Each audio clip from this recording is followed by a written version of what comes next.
नमो तस् भगवतो अरहतो सम्मा सम्बुद्धस्स।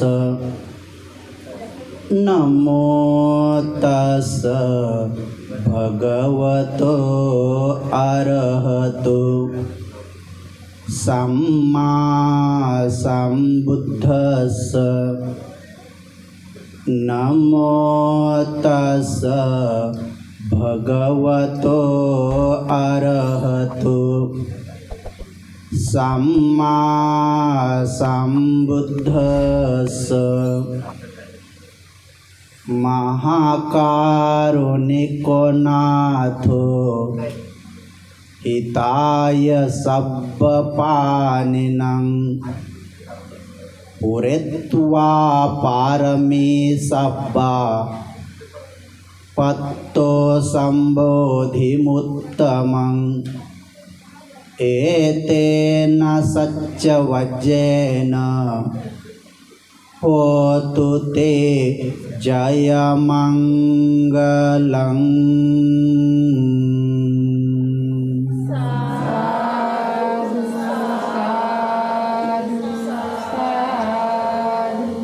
महाकारुणिक देवांचे आणि मनुष्याचे शास्ता तथागत सम्यक संबुद्ध तथागतांचा सद्धम्म तथागतांचा पावन पवित्र भिक्खू संघ या तीन रत्नाला त्रिवार अभिवादन।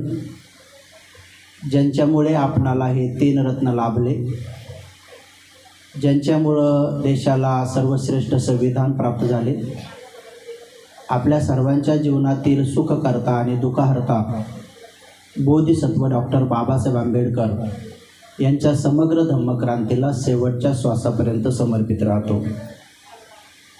आजच्या या शुभमंगल प्रसंगी जन्मदिवस आणि सेवानिवृत्तीच्या या द्विविध अशा पावन पुण्यमय कार्यक्रमाच्या प्रसंगी सन्मानपूर्वक आमंत्रित केलेला पूज्य भिक्खू संघ, श्रद्धेय पूज्य सुमनवनोजी महाथेरो, पूज्य करुणानंदजी थेरो, पूज्य धम्मबोधीजी थेरो, पूज्य यन धम्मानंद। आजच्या या कार्यक्रमाचे आयोजिका आई राजश्री शेंडे, ज्यांच्यासाठी ज्यांच्या निमित्ताने ज्यांना हेतू ठेवून हे कुशल कर्म संपादित केल्या जात आहे असे शेंडे परिवारातील सर्व बाबा शेंडे, त्याचबरोबर त्यांच्या सुपुत्री, उपस्थित सर्व माता भगिनी, उपासक उपासिका, दायक दायिका, बालक बालिकांनो, आज थोडक्यामध्ये, कारण थोडासा वेळ कमी असल्या कारणाने थोडक्यामध्ये आपल्या सर्वांना जे काही सांगेल ते एकाग्र चित्ताने ऐकण्याचा प्रयत्न करा। थोडंसं चिंतन मनन करा। आपले भगवान नेहमी उपदेश देत असताना सर्व लोकांच्या चित्ताचा विचार करून रोजच्या व्यवहारामध्ये जे प्राणी, जे पक्षी किंवा जे झाडं किंवा जे उदाहरणं आपले पाहिलेले आहेत त्याच्यातील गुण सांगून आपण ते काही गुण धारण केले पाहिजे असा उपदेश करायचे, काही उपमा द्यायचे, काही उदाहरण द्यायचे आणि सामान्यातील सामान्य व्यक्तीला सुद्धा सहज भगवंताला काय सांगायचं आहे ते कळायचं आणि लोक लगेच आपल्यामध्ये गुण धारण करणं सुरू करायचे। तिथे बसलेल्यांमध्ये जर जास्त दुर्गुणी लोक असतील तर भगवान तथागत सम्यक संबुद्ध लगेच कोणत्या झाडामध्ये, कोणत्या प्राण्यामध्ये, कोणत्या पक्ष्यामध्ये किंवा आपल्या आजूबाजूच्या रोजच्या पाहिलेल्या व्यवहारामध्ये दुर्गुण धारण केल्यामुळं काय नुकसान झालं हे लगेच सांगायचे आणि तिकडचं उदाहरण ऐकून जे कोणी ऐकणारे असायचे ते असं पटकन समजायचे की हे माझ्यात आहे आणि मग माझंही तसं नुकसान होईल आणि मग भगवंत करुणेनं मला सांगत आहे तर लोक बसल्या बसल्या ते काढून टाकायचे। अशा रीतीनं भगवान त्यांना अज्जतंगवा बहिदंगवा म्हणजे आतून आणि बाहेरून निर्मळ बनवायचे आणि आतून आणि बाहेरून निर्मळ झालेलं हे ते स्वतः जेव्हा पाहायचे तर निर्मळ नव्हते तेव्हाचं त्यांचं जीवन आणि बसल्या बसल्या निर्मळ झालेलं हे जीवन, या दोनमधली तफावत त्यांना लगेच दिसून यायची की मी आता किती सुखी आहे. आणि मग त्या सुखाला समजदार उपासिका आणि समजदार उपासक असा विचार करायचा की हे सुख माझ्याकडून नाही गेलं पाहिजे.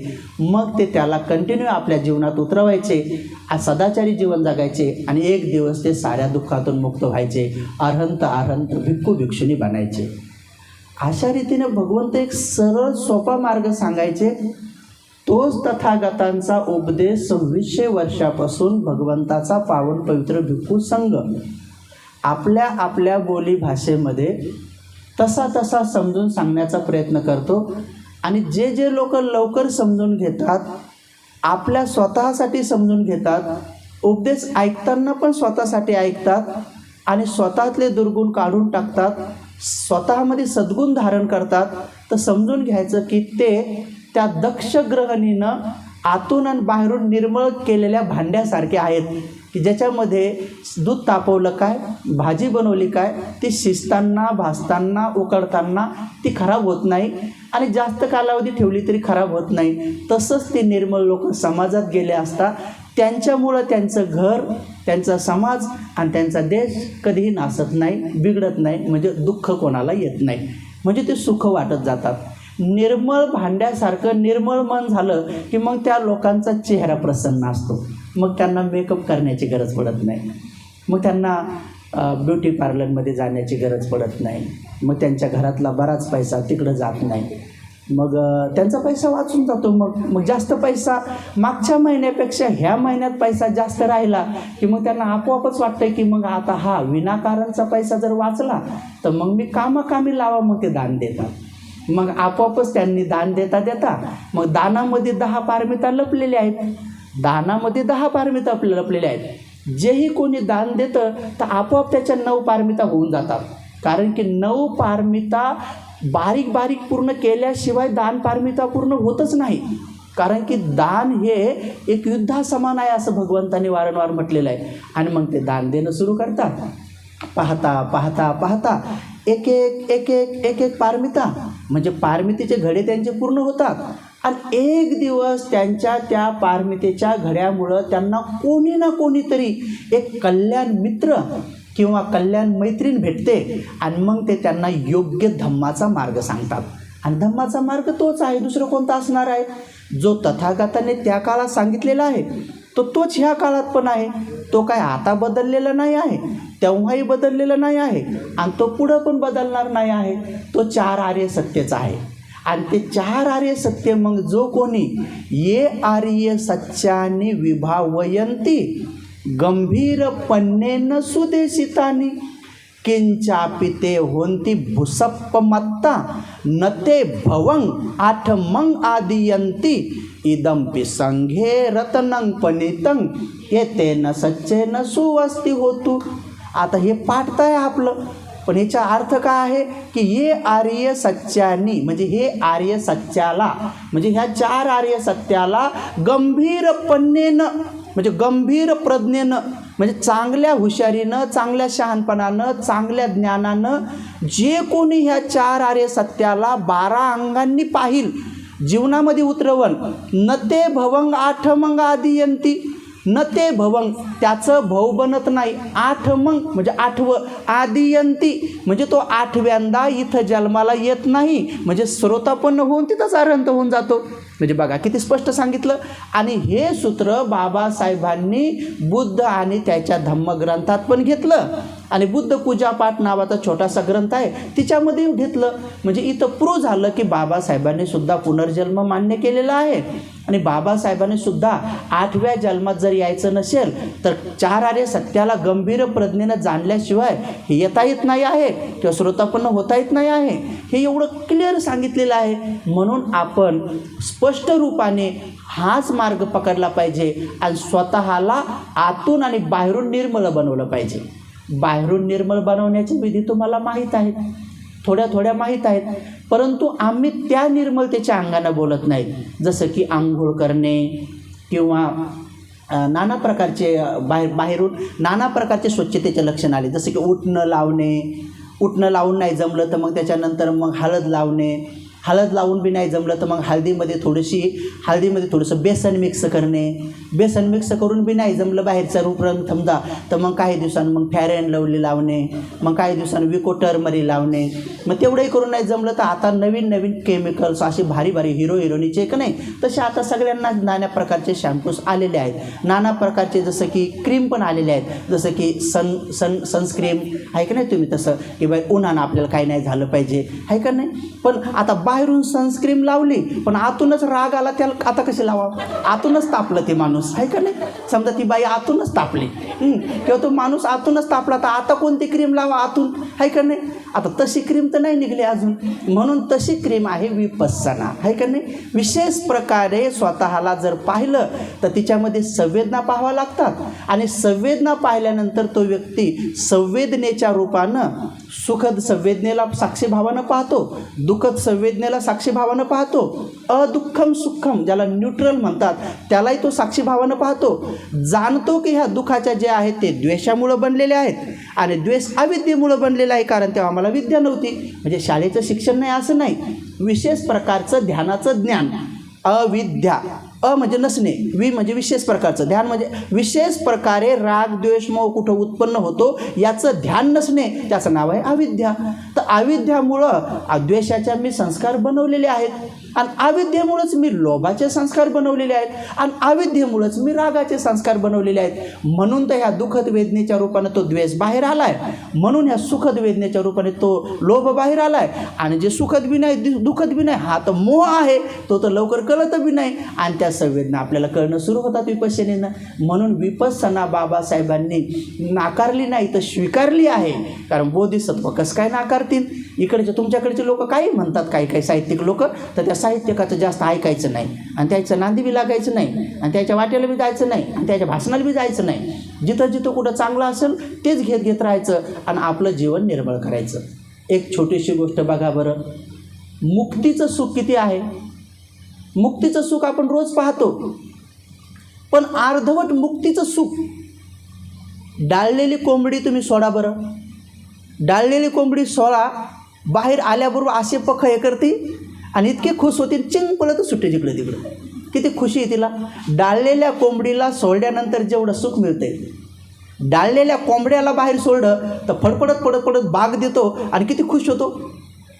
बांधलेली शेळी सोडा तुम्ही, बांधलेली शेळी सोडल्यानंतर इतकी भरधाव्यागानं पळते जिकडं हिरवं रान असते तिकडं.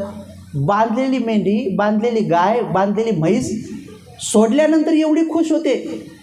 अहो स्वतःचं पाळीव कुत्रं तुम्ही एकदा सोडून पहा, असं चिंग पळतंय, चिंग येतं इकडे तिकडं, असं चिंग पळतं इकडे तिकडं, लय खुश होतंय सोडल्यानंतर, लय खुश होतंय. तर इथं पाहिलं का तुम्ही, थोडा वेळ मुक्त केल्याचं किती सुख आहे. त्याच्या पुढं जाऊन बघा, पोलीस स्टेशनमध्ये दिवसभर बांधून ठेवलेला माणूस संध्याकाळी सुटल्यावर किती खुश होतो. संध्याकाळी इतका खुश होतो. दिवसभर बसून ठेवलेला पोलीस स्टेशनमधला माणूस जेव्हा सोडला तर एवढा खुश होतो की सुटलो बा. तो 4-5 वर्षे जेलामध्ये असलेला सुटल्यानंतर किती खुश होईल की नाही. रिटायर झाल्यावर किती खुशी पाहिजे मग, काय का नाही. रिटायर झाल्यानंतर रिटायर होण्याच्या 2 प्रकारच्या खुशी आहेत. रिटायर झालेले लोक, कारण कधी ते कोणत्या पदावर होते आणि कुठून रिटायर झाले याची बी खुशी आहे कोणाकोणाला भलं दुःख आहे. जर टेबलवर भरपूर पैसे भेटत असेल तर ते म्हणतात आणखीन 4-5 वर्ष नव्हतं व्हायला पाहिजे रिटायर. ते वेगळे काय, तर सगळ्याला खुशी नाही मिळत. काही माणसं तर रिटायर होताना त्यांच्या बायकोला टेन्शन येतं आहे. मी एका घरी गेलो तर ती बिचारी माऊली 4 बाऱ्या मला म्हणली, भंतेजी 6 महिन्यांनी रिटायर होणार आहेत, 6 महिन्यांनी रिटायर होणार आहेत. मला काय मरणार तर नाही, तर घाबरल्या का पण एवढ्या रिटायर एवढ्या का नाही ना म्हणे, मग तेवढे पैसे नाही येणार, कारण रोजच लय येतात ना, लय आणतात ते घरी. तर रिटायर होण्याचं कधी कोणाला भलं सुख असते, कोणाला भलं दुःख असते. धार्मिक माणसाला सुख असते की चला घरी बसून आता पत्नीसोबत थोडं ध्यान करता येईल, लेकरा बाळासोबत धम्माची चर्चा करता येईल, भगवंत बाबासाहेबांचे काही मला ग्रंथ वाचता येतील, भिक्खू संघाला घरी आमंत्रित करता येईल, त्यांच्याकडून थोडं कालेनं धम्म साकच्छा करता येईल. अशा प्रकारे पाहुण्या रावळ्याच्या सुखदुःखात धावून जाता येईल. 10 पारमितीमध्ये मला थोडं भर टाकता येईल, अशा प्रकारचं त्यांना वाटू शकतं. पण त्यांना तसं वाटणं हे तशा प्रकारच्या पदावर डिपेंड आहे आणि तशा प्रकारच्या त्यांच्या त्या नोकरीवर डिपेंड आहे. कोणाकोणाला खूप आनंद होतो. एखाद्या व्यक्तीला भलं तिकडं काम असेल, सकाळी गेल्यापासून संध्याकाळपर्यंत त्याला 50 अधिकारी झापतच असतील, त्या माणसाला लई खुशी वाटते. रिटायरमेंट आल्यानंतर त्याला वाटते बरं झालं बाबा, आता कोणी झापणार नाही आपल्याला. पण काही काही लोकांना असंही असतं, ऑफिसमधून सुटलं की घरी बायकोने झापते. कधी कधी काही काही लोकांना घरी बायकोने झापते, कधी कधी लेकरबाळं झापतात. त्यांना वाटते बरं बाबा मी ड्युटीला गेलो तिकडेच बरं आहे. आमच्याकडे एक माणूस रिटायर झाला तरी बरंच ऑफिसला जातोय. आमच्या औरंगाबादला एक आहे. म्हणलं बाबा तुम्ही काहून जाता हो? यायच्या कटकटीपेक्षा ते बरं आहे म्हणे. तिकडे पैसे नका भेटेल पण ऑफिसमध्ये मला बरं वाटतंय, घरी लई ताण आहे म्हणे. आता बघ आहे का नाही. त्यामुळे हे जीवनाचं एक वेगळं वेगळं रहस्य आहे. तर जशा प्रकारे पक्ष्यांना खोप्यातून सोडल्यानंतर भरारी घेण्याचं सुख असतं, जशा प्रकारे पोपटाला आणि एखाद्या कबुतराला डाळून ठेवलेल्या पिंजऱ्यामधून सोडल्यानंतर जेवढं सुख मिळतं, परंतु लक्ष द्या, ध्यानात ठेवा, खुरुड्यातून सोडलेली कोंबडी असो, रस्सीपासून सोडलेली गाय म्हैस शेळी मेंढी कुत्रा असो, खोप्यातून सोडलेलं पिंजऱ्यातून सोडलेलं पाखरू असो, किंवा पोलीस स्टेशनमधून जेलातून सोडलेला व्यक्ती असो, यांना सुख चिरकाल नाही मिळत. यांना संध्याकाळी पुन्हा नंतर त्या खोप्यात जावं वाटते, कोंबडीला पुन्हा नंतर त्या खुरुड्यातच यावं वाटते, शेळीला पुन्हा चरून चरून त्या खुट्यावरच यावं वाटते, गाय म्हशीला पुन्हा नंतर त्या गोठ्यातच यावं वाटते. आणि तशा प्रकारे दंडित झालेल्या माणसाला पुन्हा बाहेर सुटल्यानंतर 2-4 गुन्हे करून पुन्हा पोलीस स्टेशनमध्ये जावं वाटते. समजलं तुम्हाला? तर हे कायमचं सुटणं नाही आहे, याला कायमची मुक्ती नाही म्हणत. का? कारण की त्यांनी खऱ्या मुक्तीचं सुख पाहिलेलं नाही आहे, त्यांनी खऱ्या मुक्तीचा अनुभव नाही घेतलेला आहे. आणि खऱ्या मुक्तीचं सुख कधी आहे? जेव्हा आपलं मन भगवंतांनी त्याला जाळ्यात अडकलेल्या माशीच्या तरफडणाऱ्यासारखं उपमा दिलेली आहे.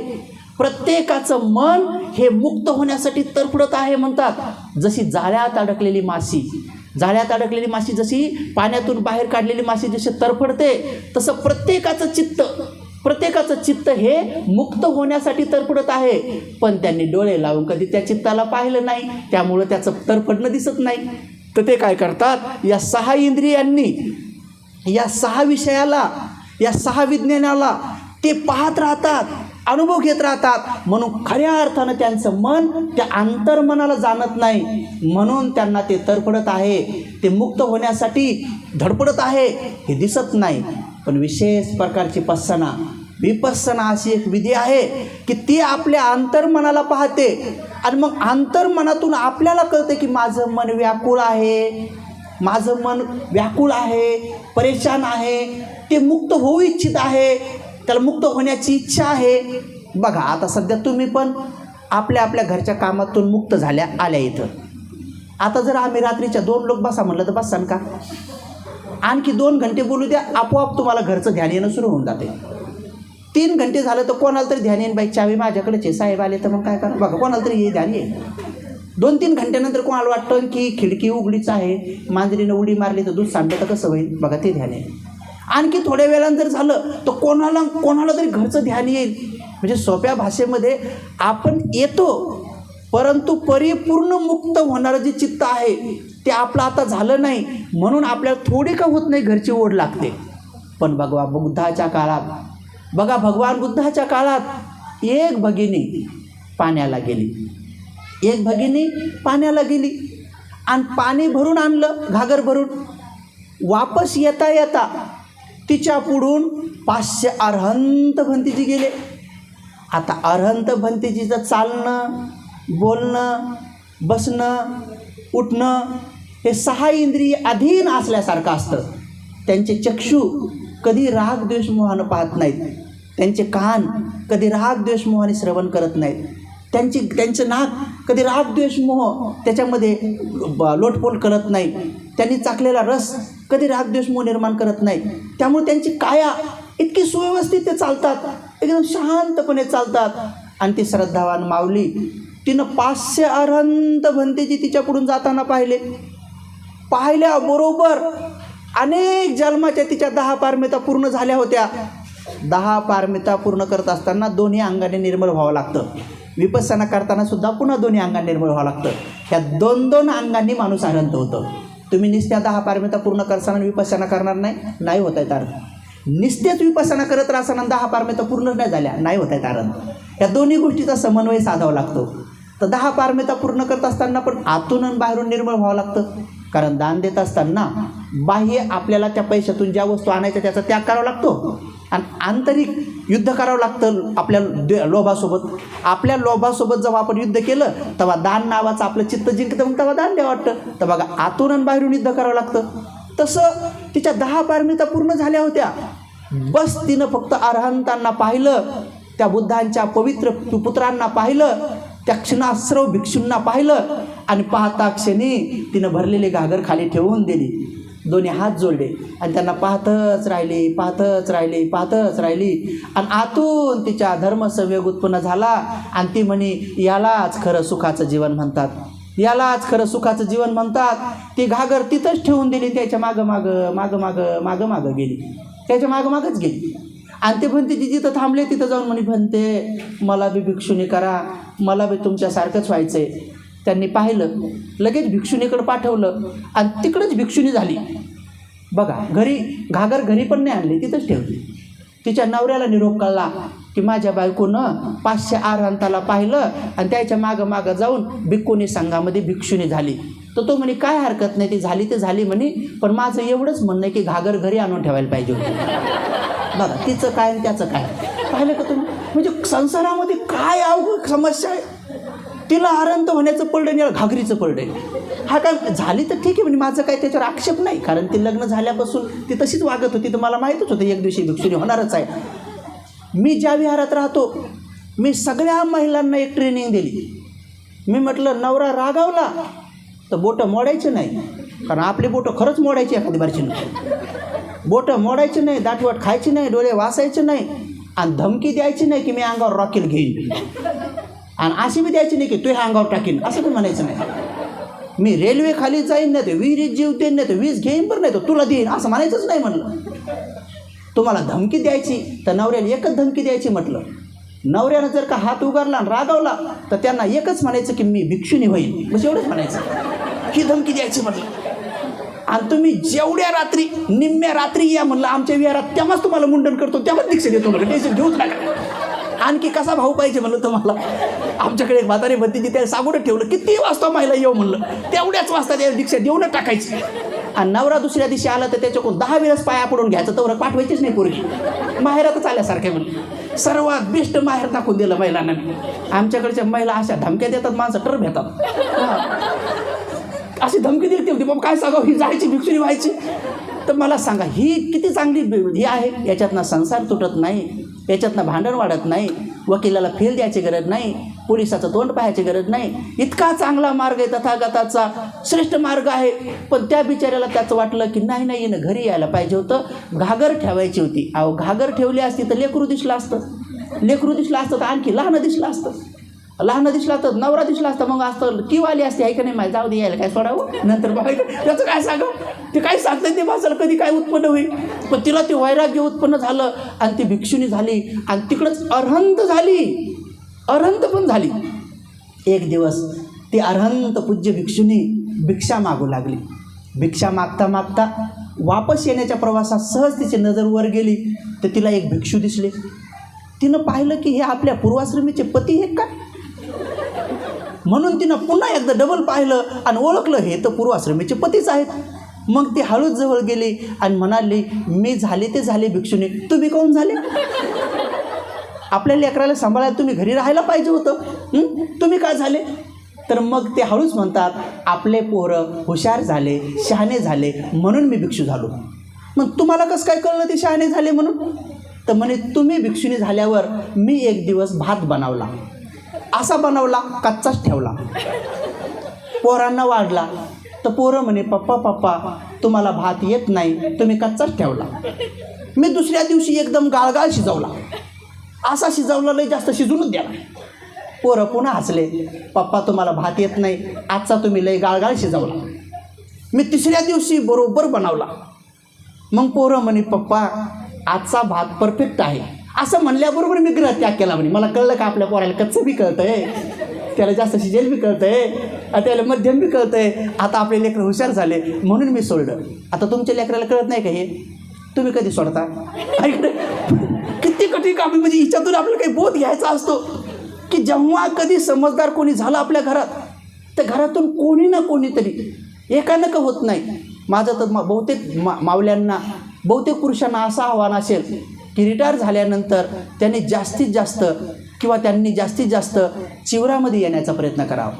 चिवरात येताना हा विचार करून यावा की मी आता संसारात सगळं पाहिलेलं आहे. लहान असताना मायबापाचं प्रेम पाहिलेलं आहे. लहान असताना ते झोक्यात किती आपल्याला झोका देतात, अंगा खांद्यावर खेळवतात, दिवसभरामध्ये किती वेळेस मुके घेतात, दिवसभरामध्ये किती वेळेस लाड करतात, जिकडं पाहिलं तिकडं ते घेऊन देतात. म्हणजे आपल्याला लहानपणचा लाड झालेला आहे. त्याच्यानंतर तारुण्यात आल्यानंतर कपडे लत्ते, घरदार, पती पाहिलेला आहे, पत्नी पाहिलेली आहे, लग्न झालेलं आहे. लग्नाच्या नंतर लेकराचं सुख पाहिलेलं आहे, त्यानंतर घराचं सुख पाहिलेलं आहे, नोकरी लागल्यानंतर पैसा पाहिलेला आहे, प्रमोशन झाल्यानंतर प्रतिष्ठा पाहिलेली आहे. त्याच्यानंतर आपण जे जे काही सुख आहे, सोनं नाणं चांदी हे सगळं पाहिलेलं आहे. त्याच्यानंतर लेकरबाळ झाले, त्याच्या आईचं त्या लेकराची नोकऱ्या पाहिलेल्या आहेत. लेकराचं लग्न झाल्यावर सून पाहिलेली आहे, सून नंतर पाहिलं तर नातू बी पाहिलेला आहे. आता एवढं सगळं पाहिल्यानंतर मग शेवटी रिटायर झाल्यानंतर त्या माणसानं भिक्षू व्हावं. ह्या जेवढ्या गोष्टी पाहिल्यात ना ते पाहण्यासाठी नाही येऊ चिवरात. त्यांनी आता चिवरात यावं. आता सगळं पाहून झालंय, आता त्यानं श्वास पाहण्यासाठी यावं. म्हणून तुम्ही जर त्या वयात श्वास पाहिला ना, तुम्ही या रिटायर होऊन पहा, श्वास पहा, बघा तुम्हाला किती लवकर लाभ होतो. कारण की सगळ्या गोष्टीला त्यागल्याशिवाय, सिद्धार्थ गौतमांनी एवढं त्यागलं म्हणून त्यांना तिथं त्यागाचं विशेष महत्त्व कळलं. आता समजा ज्याच्याकडे काहीच नाही आणि ते त्यागून गेलं तर त्याला त्यागू नाही वाटत, मग त्याला वाटतं गाथा म्हणावं आणि मग काही घ्यावं. म्हणून त्यागण्यामध्ये जे सुख आहे ते उपभोगण्यात सुख नाही आहे. म्हणून उपासक उपासिकांनो, एका ठरलेल्या वयामध्ये आपण निश्चित स्वरूपामध्ये धम्माकडे वळावं. पण वळताना मात्र त्या भावनानं वळावं की आपण सर्वस्व त्यागून यावं आणि धम्माचा उपदेश देण्यास, धम्माचं आचरण करण्यासाठी आणि नंतर झालेला लाभ लोकांना समजून सांगण्यासाठी आपण धम्माकडे वळत राहावं. आपलं जीवन मंगलमय बनवावं, सुखमय बनवावं. आणि म्हणून जसं पाखरं सोडल्यानंतर पुन्हा ते खोप्याकडे धाव घेतात, जसं शेळ्या मेंढ्या सोडल्यानंतर त्या पुन्हा कोठ्याकडे धाव घेतात, जशा प्रकारे अतिरेकी सोडल्यानंतर पुन्हा ते गुन्ह्याकडे धाव घेतात. पण ज्यांचं चित्त राग द्वेष मोहाला समूळ सोडून देतं, मग मात्र त्यांचं चित्त पुन्हा संसाराकडे धाव घेत नाही, तर ते मात्र भगवंताच्या मार्ग आणि फळाकडे धाव घेतं. म्हणून असं तुमचं चित्त बनवा आणि आपलं जीवन सुखमय बनवा. आजच्या क्षणी जास्त उपदेश न देता